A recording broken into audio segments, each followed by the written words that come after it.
আমি রয়েছি আরামবাগের বয়েজ স্কুল মাঠে, হাই স্কুল মাঠে, যেখানে অনুষ্ঠিত হচ্ছে প্রত্যেক বছর মতো এবছর আদি অর্জুন কাপ।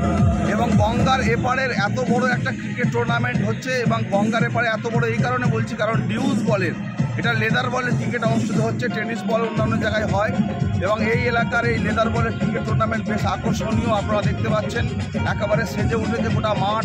আমি আমার ক্যামেরাম্যানকে বলবো যে স্কুল মাঠে খেলা হচ্ছে, সেই স্কুলের দিকটাকে ধরতে। এবং আপনারা দেখতে পাচ্ছেন এদিকে মঞ্চ হয়েছে, যে মঞ্চ থেকে আজকে আমরা বসে এই খেলাটা পরিচালনা করব। কাউন্সিলের মানুষজন থাকবেন।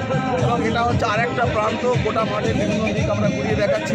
এটা মাঠের পশ্চিম প্রান্ত, আর একটা প্রান্ত যেদিকে অনেকগুলো ক্লাব আছে। এখানে আদি অর্জুন কাপ অনুষ্ঠিত হচ্ছে আজকের দিনে সকালে প্রথম দিন শুরুতে। আমি কথা বলছি, আপনারা যারা খেলা দেখতে ভালোবাসেন, নিউজ ক্রিকেট দেখতে ভালোবাসেন, প্রত্যেকে আজকে সকাল থেকে চলে আসুন।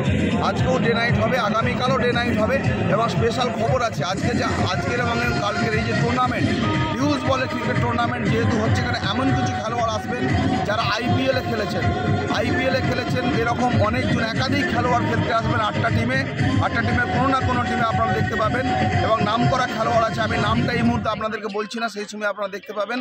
এবং তার সাথে এটা আপনাদেরকে বলি, যারা রঞ্জি ক্রিকেটার ছিলেন, খেলেছেন, যারা মোহনবাগান, ইস্টবেঙ্গল হয়ে, মোহামেডান হয়ে যারা ক্লাব ক্রিকেটে খেলেন, যারা ঝাড়খণ্ড এবং আসাম এবং দিল্লির এরকম বহু স্টেট লেভেল খেলোয়াড়রা তারা খেলতে আসবেন। কেউ আন্ডার-19, কেউ বা আন্ডার-13 খেলেছেন, কেউ বা সরাসরি সিনিয়র দলে খেলেছেন।